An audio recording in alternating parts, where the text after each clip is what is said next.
kasih Tuhan, bagimu segala pujian, hormat, pengagungan.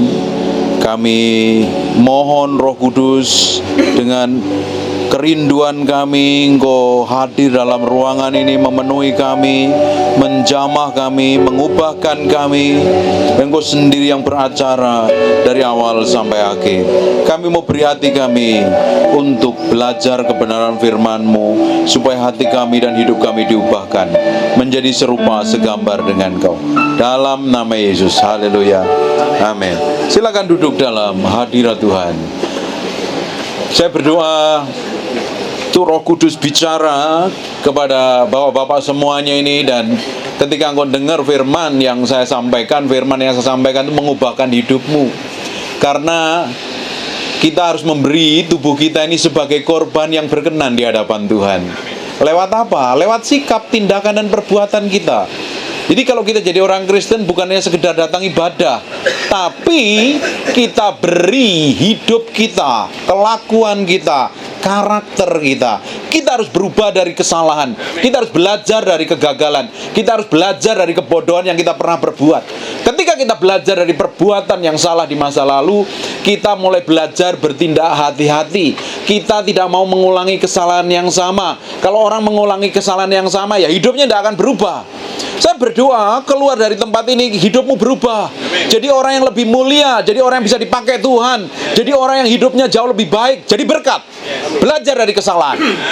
Dan saya berdoa Tuhan bekerja dalam hatimu. Sekarang buka di Roma pasal yang ke-12 ayat yang kedua. Ini ibadah yang sejati. Bukan datang ibadah seperti ini. Harus datang ibadah seperti ini. Harus datang ibadah hari Minggu, supaya kita belajar kebenaran. Kebenaran yang kita dengar, kebenaran yang kita mengerti, kebenaran itu yang mengubahkan. Saya dulu juga orang yang kelakuannya tidak benar. Saya dulu juga bukan orang yang baik-baik saja. Tapi ketika saya ketemu Tuhan, hidup saya diubahkan. Hidupmu juga harus diubahkan loh kalau ketemu Tuhan. Amin. Coba sekarang lihat di Roma 12 ayat yang kedua. Coba baca, Bapak yang pakai topi yang ganteng ini, pakai kacamata ini, ngomong yang kencang, baca. Roma 12 ayat yang kedua, demikian firman Tuhan. Janganlah kamu menjadi serupa dengan dunia ini, tapi berubahlah oleh pembaharuan budimu, sehingga kamu dapat membedakan manakah kehendak Allah, apa yang baik, yang berkenan kepada Allah, dan yang sempurna. Kita harus berubah dari semua perbuatan yang lama kita. Pikiran kita ini harus selaras dengan firman. Pikiran kita nggak boleh kontrol dan mengendalikan. Kenapa kalau sampai masuk sini? Karena dulu dikendalikan oleh amarah, dulu dikendalikan oleh pikiran yang jahat, dulu dikendalikan oleh pikiran yang tidak sejalan dengan firman. Hari ini dengar firman, harus belajar menaklukkan pikiran ini kepada firman. Segala sesuatu yang tidak sejalan dengan firman, kita harus tanggalkan. Dan kita mau berjalan berubah setiap hari, menjadi serupa segambar dengan Tuhan. Kita belajar dengan firman ini, merubah yang di dalam ini loh. Amin. Harus berubah. Saya pun juga harus berubah setiap hari. Semakin jauh lebih baik. Kekristenan yang sejati, kekristenan hidupmu hari ini masih di dalam Kristus, engkau memiliki pengharapan. Masih ada masa depan di masa yang akan datang. Hebatnya kita memiliki Tuhan yang baik. Hebatnya kita memiliki Tuhan yang luar biasa, Bapa yang luar biasa. Tuhan masih menyediakan masa depan yang hari ini mungkin kau belum melihat masa depan itu seperti apa. Ketika engkau datang kepada Tuhan, Tuhan ubahkan. Tuhan sanggup ubahkan masa depanmu. Hari ini mungkin masa depanmu kelihatan suram, gak jelas. Tapi hari ini engkau berikan hatimu sepenuhnya di hadapan Tuhan. Tuhan akan buat sesuatu. Dimulai dari mana? Hatimu harus beres dulu. Hatimu harus benar dulu di hadapan Tuhan. Ibadah yang sejati adalah memberikan tubuh ini sebagai korban di hadapan Tuhan. Dari tubuh yang bagaimana? Jadi persembahan yang kudus, yang berkenan dan sempurna di hadapan Tuhan. Makanya harus beres dulu hati ini. Jangan sampai ada kecewa dan sakit hati. Jangan sampai simpan dendam karena ada orang berlaku yang nggak mengenakan sampai membuat bahwa Bapak ini masuk ke tempat ini. Ada rencana Tuhan. Sekalipun kau di tempat yang tidak baik, Tuhan punya rencana baik. Katakan amin. Katakan, saya punya rencana. Tuhan punya rencana. Dan akan digenapi rencana Tuhan melalui hidup saya. Masih ada masa depan. Nanti keluar kalian bisa jadi hamba Tuhan, beberapa orang jadi pengusaha, jadi bapak yang baik, jadi orang-orang yang baik, jadi berkat di luaran sana. Tidak ada masa depan yang suram kalau engkau berjalan dengan Tuhan. Tapi dimulainya harus memberi hatimu, beresin hatimu. Hari ini ada yang kecewa, ada yang sakit hati, ada yang dendam, simpen dendam sama orang. Mungkin karena dulu engkau simpen dendam sama orang, tidak bisa mengampuni, engkau melakukan kejahatan dan akhirnya masuk sini. Hari ini harus beres hatimu, harus melepaskan pengampunan. Engkau dikecewakan, orang itu selalu, semua orang itu enggak semua orang itu suka sama kita. Selalu ada orang yang mengecewakan kita. Tapi kita harus memiliki sikap hati yang benar di hadapan Tuhan. Sekalipun ada orang yang mengecewakan, Tuhan kita tidak pernah mengecewakan. Engkau melihat manusia, engkau akan kecewa. Tapi kita melihat Tuhan, kita punya masa depan. Hari ini harus beres dari sakit hati, luka batin, dendam. Ada yang simpen sakit hati sama orang. Saya berdoa hari ini engkau beresin hatimu. Engkau simpen sakit hati sama orang, dendam, nanti keluar dari sini engkau pengen balas. Stop. Itu tidak berkenan di hadapan Tuhan. Serahin sama Tuhan. Sekarang diam di tempat ini, belajar dari kesalahan, berubah. Izinkan Tuhan yang akan melakukan perkara, membela hidupmu.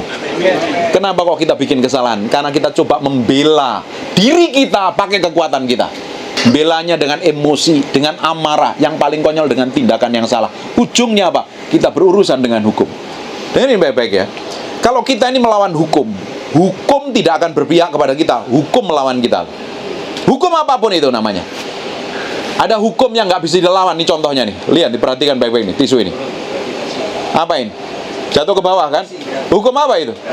Semua yang dilempar ke atas pasti jatuh ke bawah. Karena nggak ada yang bisa melawan hukum. Kamu melawan hukum dan ketetapan yang ada di bangsa dan negara ini, peraturan yang ada di bangsa dan negara ini, hukum tidak membelamu. Tapi kalau engkau berjalan dengan hukumnya, yang ada perintah ini, hukum akan melindungi kamu. Ikut Tuhan pun juga sama. Ketika engkau berjalan bersama Tuhan, hari ini menyerahkan hatimu, Tuhan di pihakmu.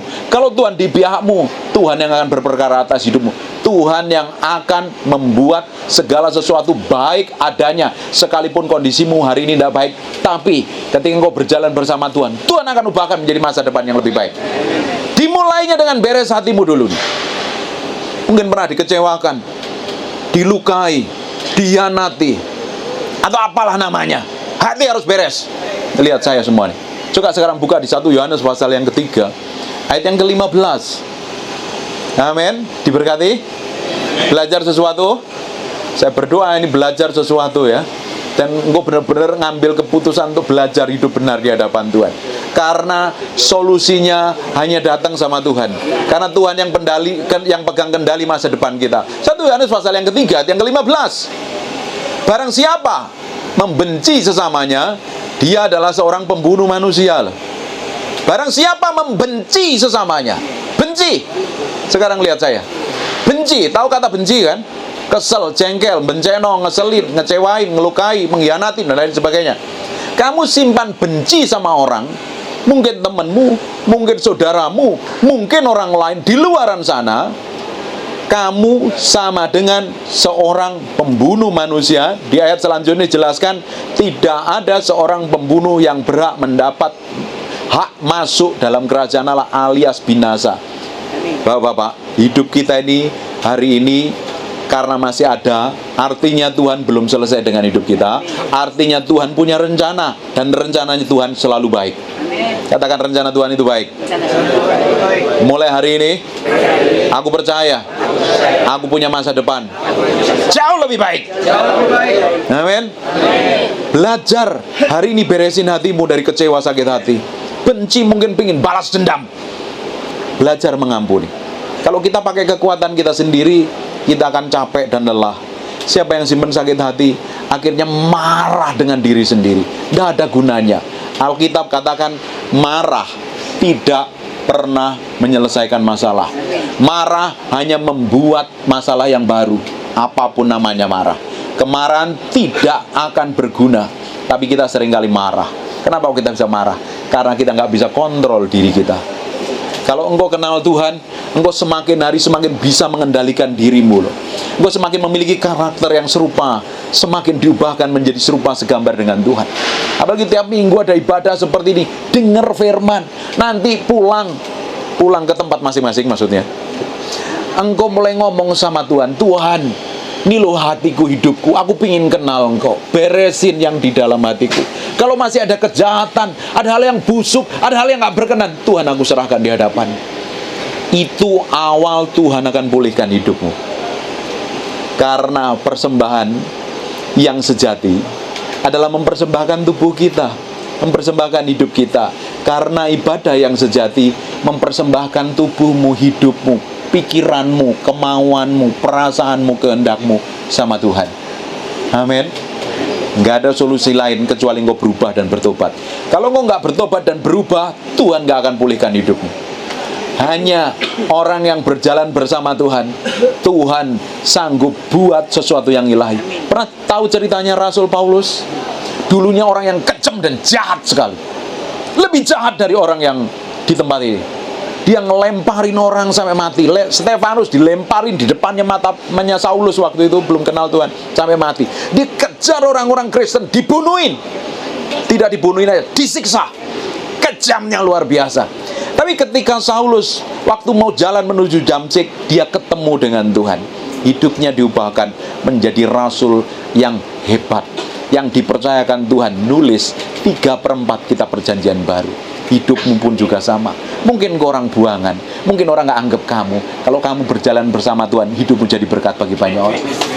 Tahu ceritanya tentang Yusuf? Yusuf kan orang pernah dimasukin penjara. Orang gak anggap dia, orang gak hargain. Tapi ketika dia cari Tuhan, kejar Tuhan, ujungnya setelah keluar dari penjara, dia jadi orang nomor 2 di Mesir, jadi orang yang hebat. Hidupmu pun juga sama. Ingat tentang Sadrak, Mesak, dan Abednego? Pernah tahu cerita itu? Ada namanya Daniel. Ini juga orang-orang buangan, orang nggak dianggap ini. Tapi ketika dia cari Tuhan, kejar Tuhan, dia akhirnya Tuhan percayakan menjadi orang-orang hebat di negara Babel. Hidupmu pun juga sama. Hari ini mungkin engkau nggak dipandang siapa-siapa. Engkau bukan siapa-siapa. Tapi ketika engkau mulai cari Tuhan, kejar Tuhan, beresin hatimu, suatu hari Tuhan akan buat sesuatu yang ilahi dalam hidupmu. Tuhan akan ubahkan masa depanmu menjadi masa depan yang penuh harapan. Saya ini asli orang Malang. Saya tinggal di antara di Karangkates, di Bendungan Lahore situ, antara Malang dan Blitar. Bukan siapa-siapa. Saya anak penjual pisang. Bukan siapa-siapa. Kalau sampai hari ini saya dipakai Tuhan jadi berkat. Tinggal di Jakarta, ketemu orang-orang hebat di Jakarta, ketemu orang-orang hebat di Surabaya. Karena Tuhan dulunya bukan siapa-siapa. Hidupmu pun juga sama. Hari ini engkau bukan siapa-siapa. Mungkin hari ini ada yang divonis berapa? Paling lama berapa divonis di sini? 10 tahun, 20 tahun. Sudah jalani berapa tahun? Baru 1 tahun.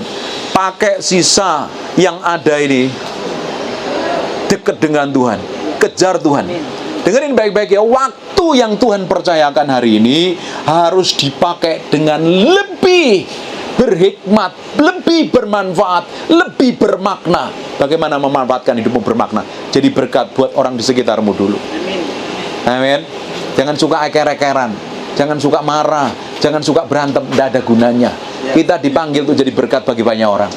Bapak-bapak yang terhormat, kalian orang mulia di hadapan Tuhan. Memang bikin kesalahan, it's okay, itu resikonya kamu masuk di tempat ini. Tapi Tuhan punya rencana, tapi Tuhan sanggup pulihkan hidupmu. Masih ada harapan dan masih ada masa depan. Bapak Ibu pernah tahu namanya Yusuf Roni? Ini hamba Tuhan yang dulu juga pernah dipenjara, sekarang jadi hamba Tuhan yang hebat. Banyak orang yang dulunya masuk penjara, keluar dari penjara karena memiliki karakter yang diubahkan, jadi berkat bagi banyak orang. Bahkan jadi orang yang berhasil.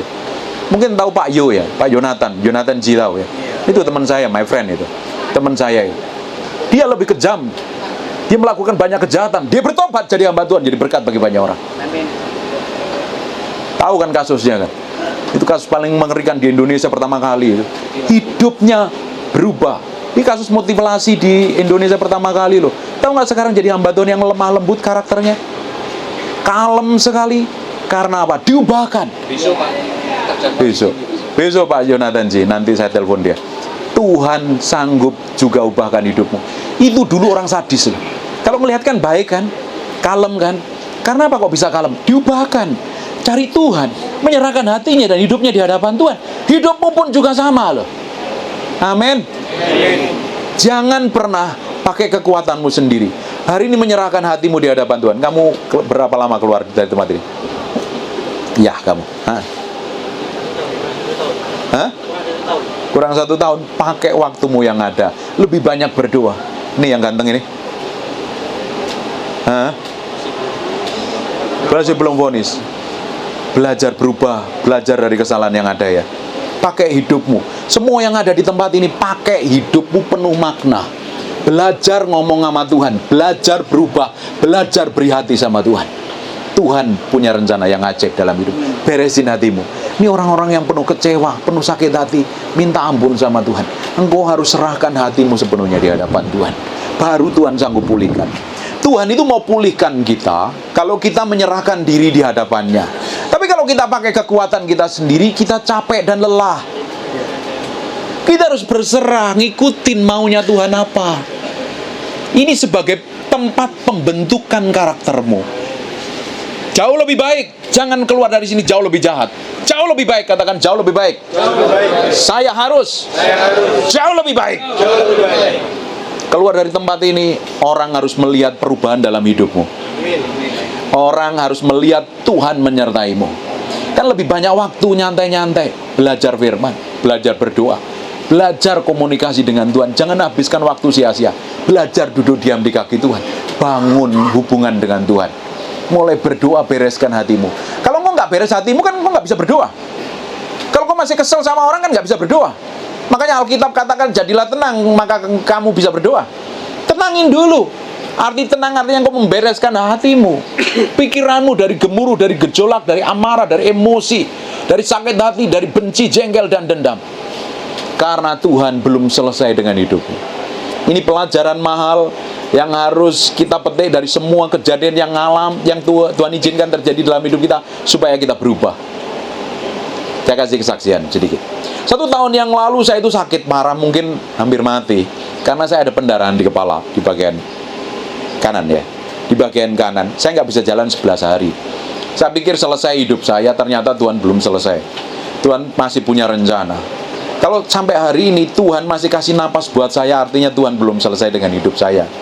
Kalau saya waktu setahun yang lalu mati, saya nggak akan ketemu kalian yang ganteng-ganteng di tempat ini lah.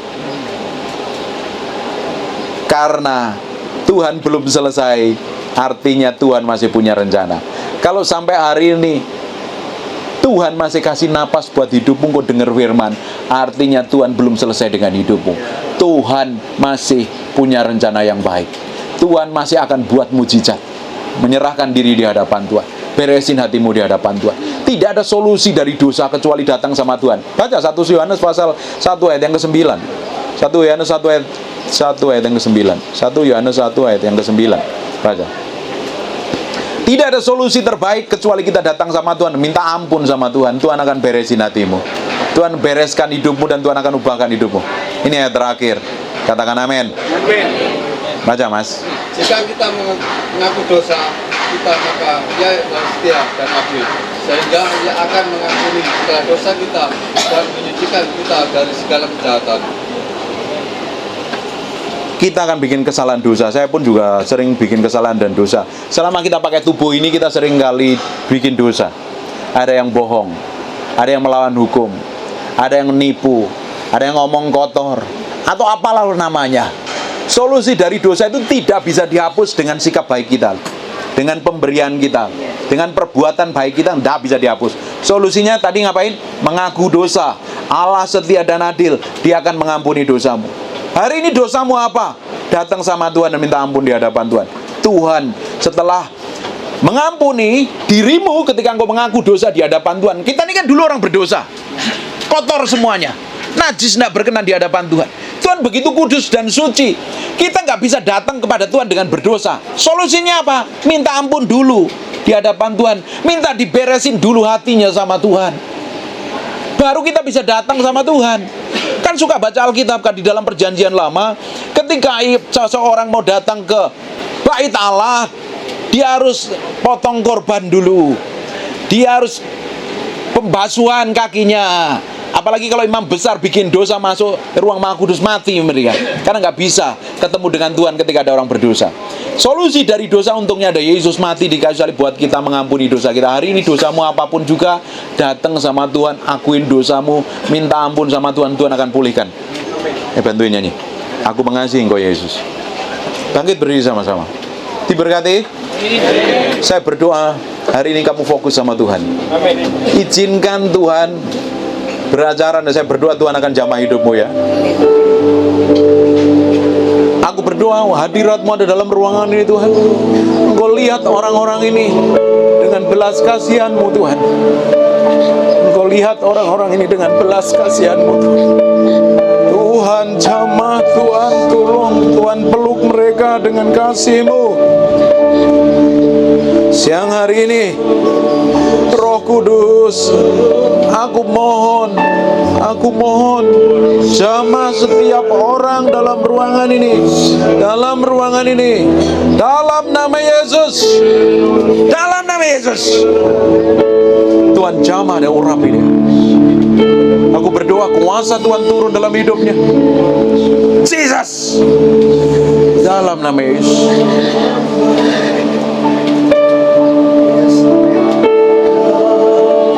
Roboko samana mandara bakaya ralama.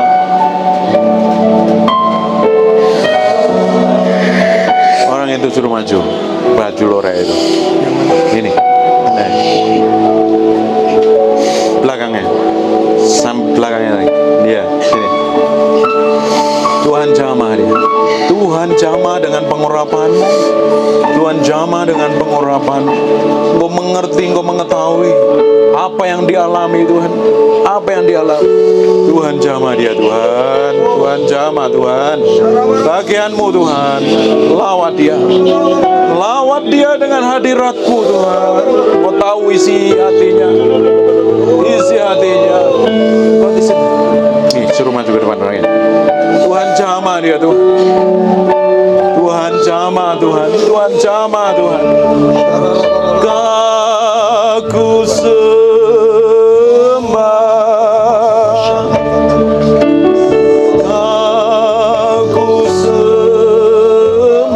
Tuhan, lihat hatinya, lihat kerinduannya.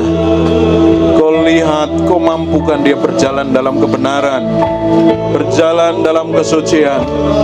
Aku berdoa Tuhan, jamah, lawat dengan hadirat-Mu, orang-orang ini Tuhan. Yang di belakang, kau buka tangan-Mu dan saya mau berdoa.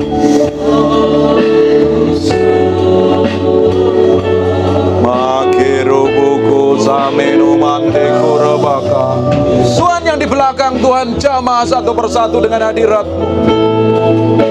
Satu persatu mereka yang ingin diubahkan, mereka yang memberi hati di hadapan-Mu, Tuhan jamah dalam nama Yesus. Tuhan jamah orang-orang ini Tuhan.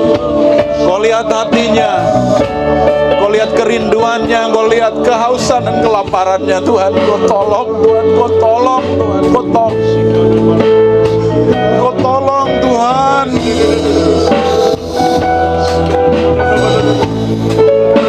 Tuhan jamah Tuhan.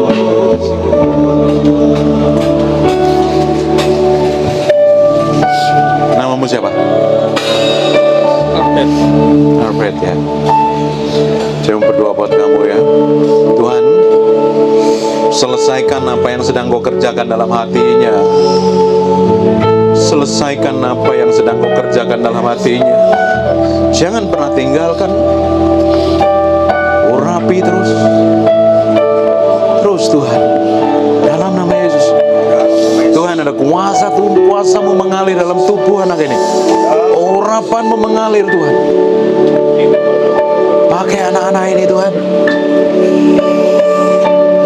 Yang di belakang, Tuhan Kau sendiri peluk, Kau sendiri sentuh. Ajarin mereka melepaskan segala sesuatu yang tidak berkenan di hadapan-Mu. Dan mulai hari ini Roh Kudus Kau sendiri pimpin, Kau tangkap hatinya, Kau pegang hidupnya Tuhan, Kau pegang hidupnya. Proteksi dengan kekuatan dari semua orang-orang yang ikut ibadah ini, yang haus dan lapar akan Tuhan. Jamah mereka Tuhan. Kerjakan sesuatu yang ajaib dalam kehidupan mereka. Selesaikan segala sesuatu yang ilahi dalam hidup mereka, sehingga mereka diubahkan dan dijamah Tuhan. Terima kasih Tuhan. Bagi-Mu segala hormat, pujian, pengagungan. Dalam nama Yesus. Buka tanganmu dua-dua, saya mau berdoa. Bapak, dalam nama Yesus, kami materaikan firman-Mu dengan darah anak domba. Firman nempel dalam hati, nempel berhari-hari, berminggu-minggu, berbulan-bulan. Tuhan, ubahkan hidup orang-orang ini Tuhan. Kau lihat hati mereka masih pingin kenal Engkau, pingin ngalami Engkau Tuhan. Biar hadirat-Mu tetap tinggal dalam hidup mereka. Mereka berjalan dalam kekudusan, diubahkan dari hari ke hari semakin menjadi serupa segambar dengan Tuhan. Terima kasih Tuhan buat siang hari ini. Terima kasih buat hadirat-Mu. Aku tahu urapan-Mu ada di tempat ini. Bagi-Mu Tuhan segala hormat, pujian, pengagungan. Dalam nama Yesus, bawa pulang berkat ini kemana Engkau melangkah, apa saja yang dikerjakan tangan-Mu, Tuhan menyertai-Mu, Tuhan memberkati-Mu, Tuhan mengubahkan-Mu. Tuhan sedang menyediakan masa depan-Mu penuh dengan pengharapan, penuh dengan sukacita, penuh dengan pemulihan. Dan nama Tuhan disebut atas-Mu, atas keluarga-Mu, atas apa saja yang dikerjakan tangan-Mu. Nama Tuhan dipermuliakan. Dalam nama Yesus yang diberkati Tuhan, katakan God bless you.